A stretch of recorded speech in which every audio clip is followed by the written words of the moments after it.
what form of government do you have? And Mr. Franklin said, a republic if you can keep it. You've reached America's Disabled Veterans in Action. We are live on the air. May I ask who's calling? LAX. I was calling in regards of your arrival to LAX tomorrow morning. Yes. This is a part of the Wounded Warrior program. I am currently on the air in the middle of a broadcast of which you're a part of now because I'm sitting and talking on the mic. Is it possible you can give me about another 20 minutes to call me back? Sure, no problem. I'll call you back in 20 minutes. Thank you. No problem. Bye.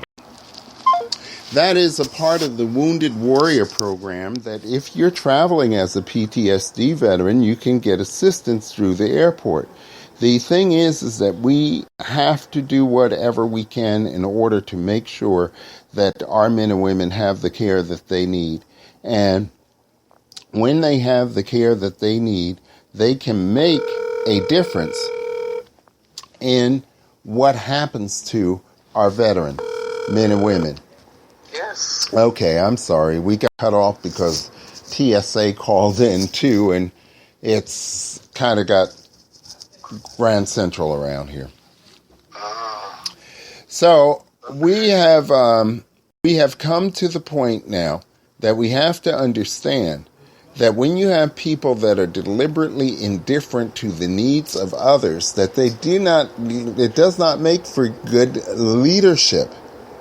And I'm talking about the fact of the matter when you are telling someone, and by the third time that you mention something to someone, if you don't get a response by the third time, you can pretty much assure that answer is no. Comment, Joyce? Not really. I think I've said quite a bit for the day.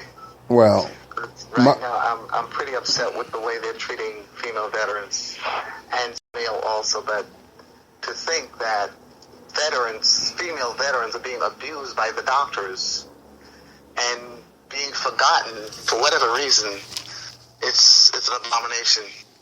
I'm actually tired of it. I can't talk anymore about it. It's too upsetting.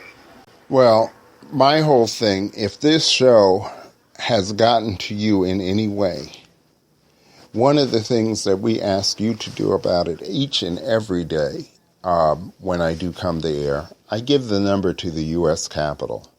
That number is 202-224-3121, 202-224-3121. You give the operator your zip code, she will give you your congressional delegation. Your congressional delegation consists of a team of 3. You have 1 in the House of Representatives and two senators on the federal level of government.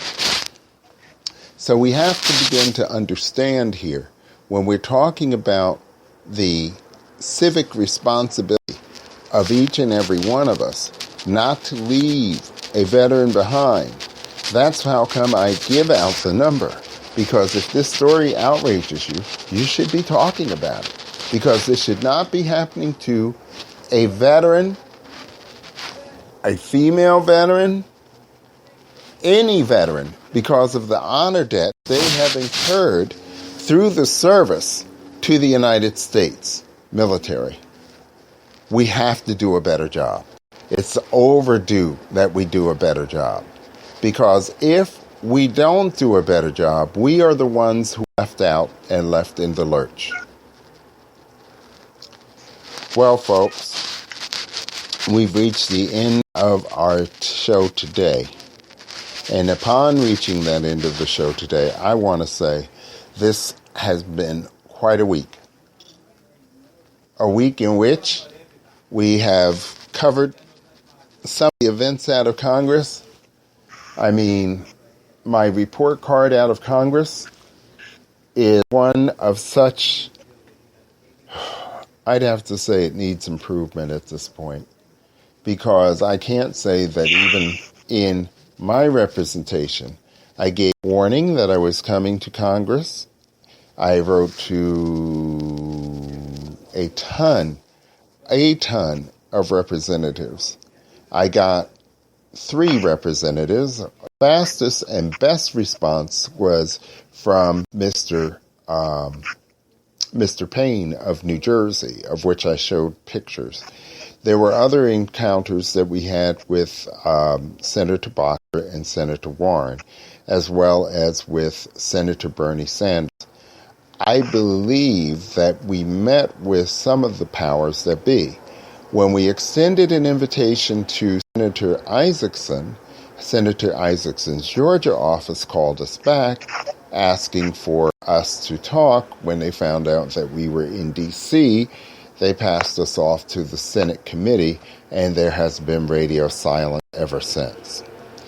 So the end result of it is that where government is supposed to be for the people, by the people, and the end result of it is that because the American public is not paying attention, because there is no longer the need for inquiry or not understanding what's actually happening, we have come into a point of not fully realizing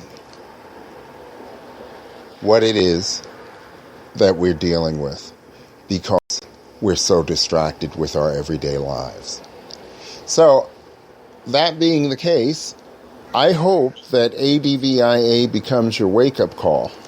I hope that ADVIA becomes the wake-up call that made me realize that veterans needed a news outlet. Veterans needed a source of information that they could come to daily to be sure to get news and information that affects our community, men and women, whether you're black, white, gay, straight, bi, trans, but to come together as veterans and fraternity of humankind. And I say that because we have earned the right to expect better through the honor debt that we incurred by setting aside our lives for a period of time, up to and including to our life at times, because all gave some, and some gave all. And that's not just a slogan, because if you spent any time in service, you have those of us who have left us, those of us that we remember to this day that started out with us that didn't make it back. There are some that have those experiences. There are some with other experiences that are just as troubling. But we have to do what we can to make this a better society. Well, that being said, we'll be back at the same time tomorrow, Tuesday, the 1st of March. I want to thank everybody for tuning in and hearing us out. We're having problems with our Skype at the moment because there's a sign-in problem going on from my tablet, so I couldn't host the call.